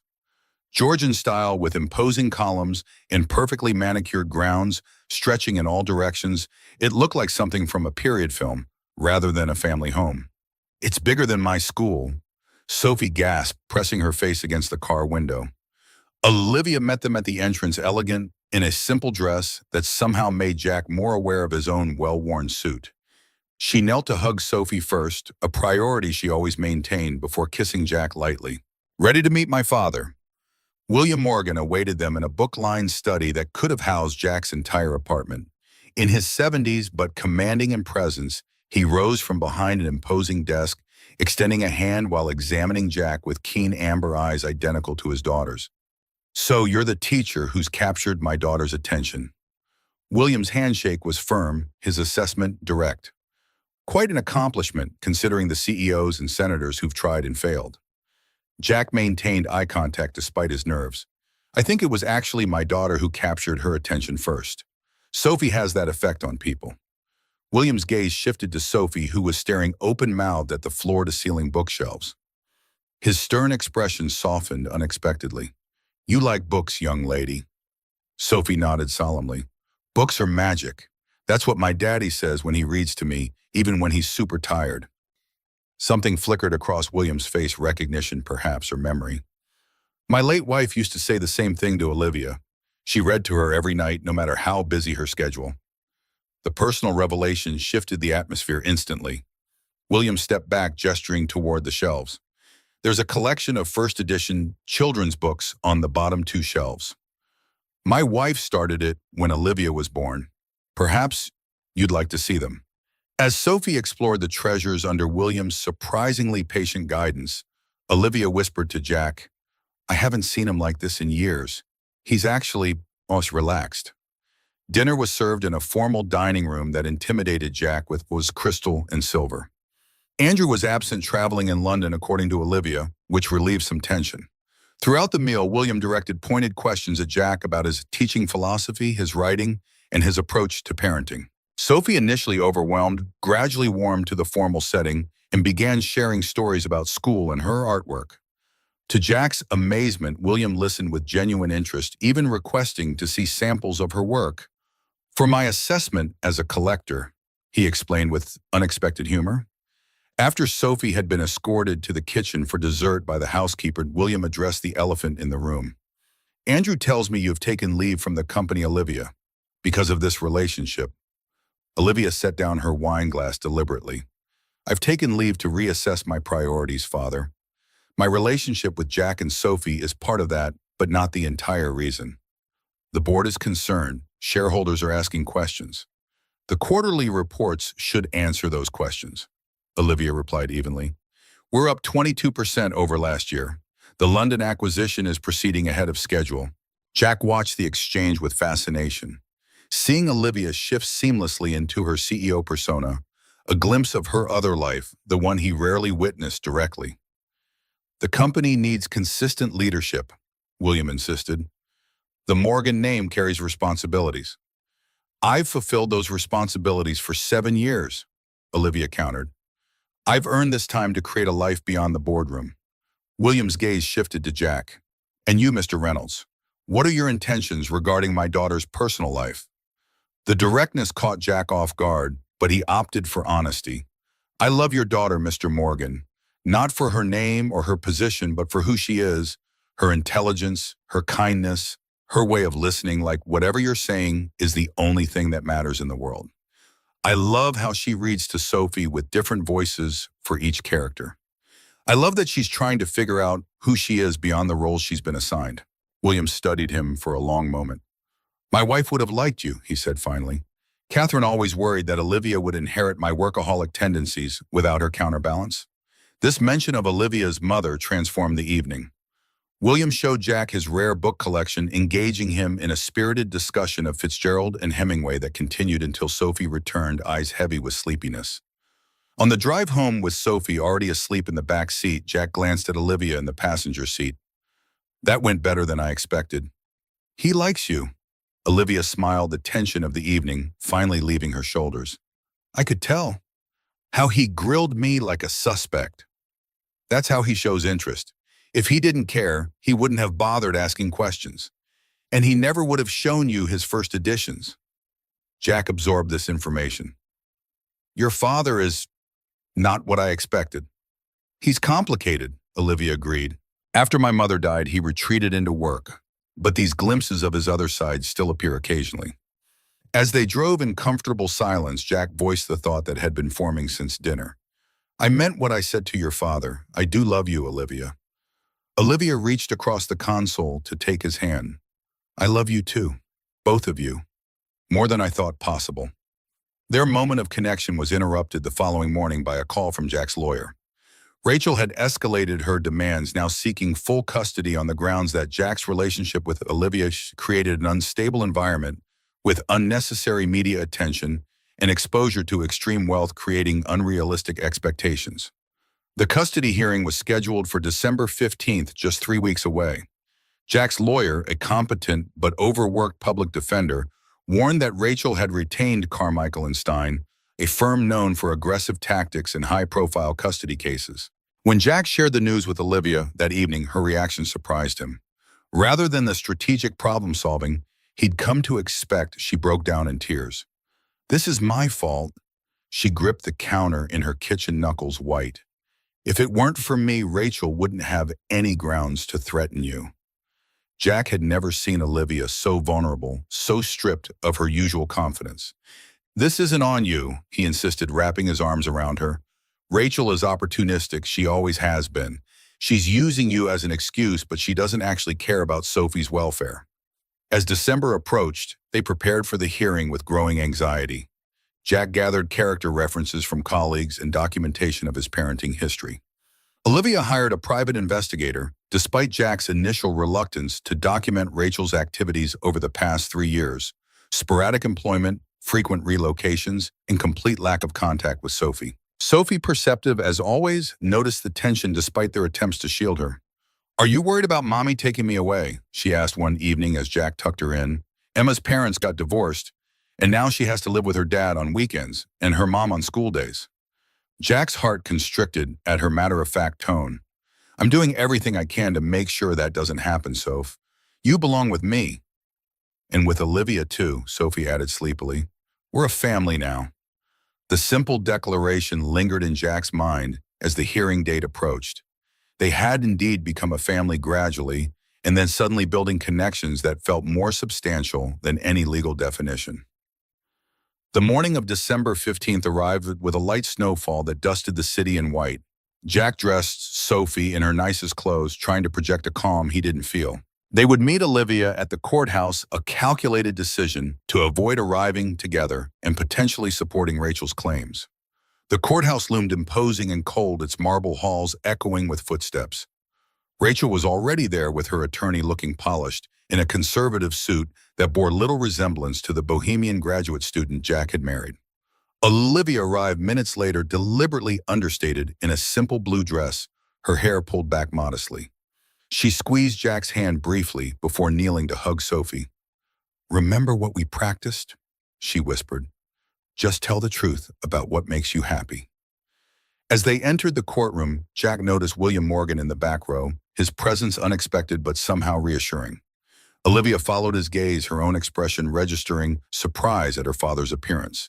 The proceedings began formally. Rachel's attorney presented her case, first painting Rachel as a mother who had made mistakes but was now stable and eager to reconnect. The lawyer strategically focused on the disruptions in Sophie's life since Jack met Olivia, emphasizing media attention and exposure to extreme wealth as potentially harmful. When Rachel took the stand, she presented a carefully crafted image of maternal regret. "I made a terrible mistake leaving Sophie." Her voice trembled convincingly. "I was young and overwhelmed, but I've grown, created stability. I just want a chance to be her mother again." During cross-examination, Jack's lawyer attempted to highlight Rachel's extended absence, but Rachel had clearly been well coached. "I was afraid to reach out before I could offer Sophie consistency," she explained smoothly. "It wouldn't have been fair to disrupt her life without being able to provide stability." When Jack testified, he focused on concrete examples of his parenting, helping with homework, creating routines fostering Sophie's interests. He spoke honestly about Olivia, emphasizing how she had respected his parenting decisions and formed a genuine bond with Sophie. Rachel's attorney was aggressive during cross-examination. "Isn't it true that your relationship with Olivia Morgan has brought unwanted attention to your daughter, that photographers have attempted to speak with her at school?" Jack acknowledged the incidents but emphasized the steps they had taken to shield Sophie, including the controlled interview that had largely resolved the media interest. The judge seemed unconvinced. "Mr. Reynolds, while I appreciate your efforts, your association with a high-profile figure has created complications in your daughter's life. These are legitimate concerns for the court." Jack felt the case slipping away. As his testimony concluded, he returned to his seat beside Olivia, despair growing within him. "The court calls Olivia Morgan," the judge announced unexpectedly. They hadn't planned for Olivia to testify. Their strategy had been to minimize her role to avoid playing into Rachel's narrative. Olivia squeezed his hand reassuringly before approaching the stand. On the witness stand, Olivia was the picture of composed sincerity. When asked about her relationship with Sophie, her answer was measured yet heartfelt. "Sophie is an extraordinary child, creative, empathetic, and remarkably perceptive. From our first meeting when she complimented my hair in a restaurant, we've developed a genuine connection based on mutual respect." "And are you aware of the concerns raised regarding your relationship with Mr. Reynolds bringing unwanted attention to Sophie?" "I am," Olivia acknowledged. "That's why I've taken concrete steps to address those concerns. I've established a residence separate from my penthouse to provide a more normal environment. I've taken leave from my position at Morgan Global specifically to ensure my professional responsibilities don't interfere with the stability Sophie deserves." The judge raised an eyebrow.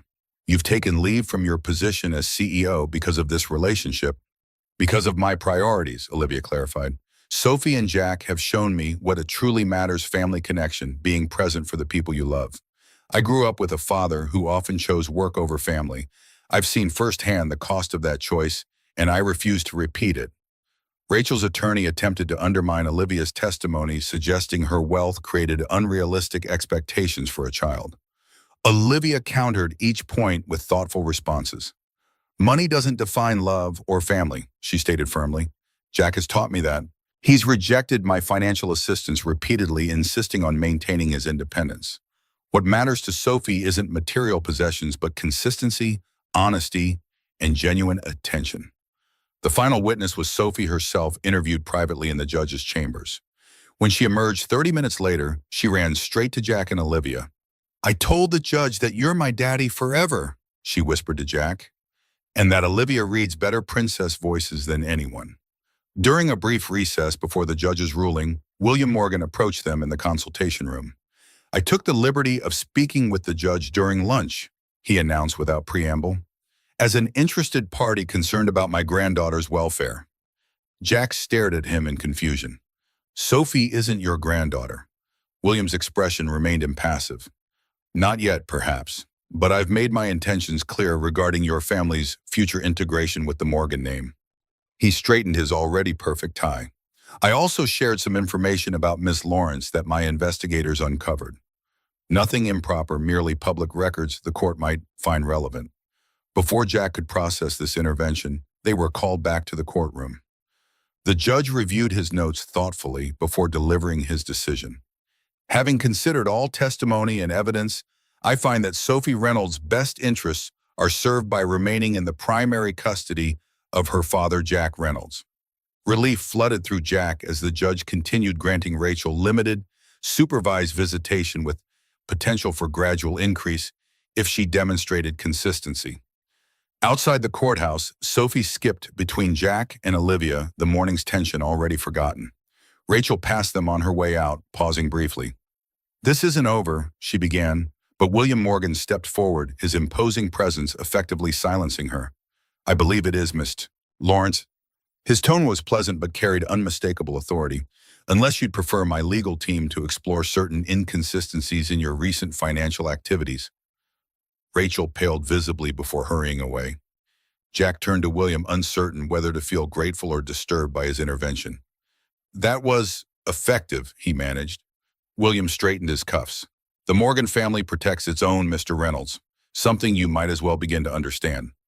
As William departed, Jack absorbed the implications of his statement. The Morgan family protects its own, and somehow, improbably, he and Sophie had been granted inclusion in that designation. That evening, they celebrated their victory with ice cream in Olivia's garden. Sophie, exhausted from the emotional day, fell asleep on the porch swing, her head pillowed on Olivia's lap. "Your father called me this afternoon." Jack broke the comfortable silence. "He suggested Sunday dinner should become a regular tradition." Olivia smiled, the evening light catching the amber flecks in her eyes. "He's trying in his way. It's more than he's done in years." Jack watched his daughter sleeping peacefully, secure in Olivia's care. The challenges they'd faced, media scrutiny, family opposition, custody threats, had only strengthened his certainty about what mattered most. "Move in with us," he said suddenly. "Or we'll move in with you, whichever makes more sense. But let's stop pretending we're separate households." Olivia's eyes widened slightly. "Are you sure, after everything that's happened?" "I've never been more sure of anything. We're already a family in every way that matters." "Yeah," Olivia whispered, tears glistening in her eyes. "Absolutely yes." The next morning, they shared the news with Sophie over breakfast. Her reaction was immediate and joyful. "Does this mean I get to sleep in my special room at Olivia's house all the time?" She bounced in her chair. "And Olivia will read me stories every night." "That's exactly what it means." Jack confirmed, his heart full at her enthusiasm. "But it's a big change. Are you okay with that?" Sophie looked at him with the wisdom sometimes found in children. "We've been a family for ages, Daddy. We're just making it official." The transition happened gradually over the next month. They decided to make Olivia's brownstone their home. It was closer to Sophie's school, had more space than Jack's apartment, and represented the middle ground they'd been seeking between their worlds. Jack insisted on contributing financially, taking on the utilities and groceries, while Olivia handled the mortgage. It was an arrangement that respected his independence while acknowledging their different financial situations. By the following spring, their lives had found a new rhythm. Rachel had maintained her supervised visits with Sophie for several months before gradually losing interest as she realized there was no financial angle to exploit. William Morgan had become a regular fixture in their lives, hosting Sunday dinners and developing a genuine relationship with Sophie, who delighted in his stories about Olivia's childhood. Andrew remained more distant, though civil, especially after Olivia returned to Morgan Global on her own terms, working 4 days a week with no evening meetings, maintaining boundaries that had previously seemed impossible. Jack's novel series had found success beyond his expectations, allowing him to reduce his teaching load to part-time. He'd been promoted to department chair after all the school board's concerns evaporating in the face of his literary achievements and the stabilization of his personal life in the public eye. 1 year after the custody hearing, they gathered in the backyard of the brownstone to celebrate Sophie's 7th birthday. Friends from school, Jack's colleagues, and even William Morgan mingled comfortably as Sophie proudly showed off her art studio, a converted garden shed that had been Olivia's birthday gift. "She's flourishing," William observed, watching his granddaughter with obvious pride. "Catherine would have adored her." Jack nodded in agreement. "We're thinking of adding to the family," he admitted. "Olivia and I have been discussing it. Sophie keeps asking for a sibling." William smiled, a genuine expression that had become more common over the past year. "The Morgan line continues then, though perhaps with less emphasis on corporate takeovers and more on literature and art."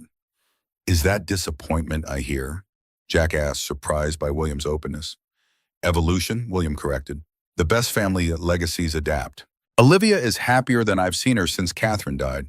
That's worth more than any business achievement." Later that evening, after the party had ended and Sophie had fallen asleep surrounded by new books and art supplies, Jack found Olivia in their bedroom examining a small velvet box.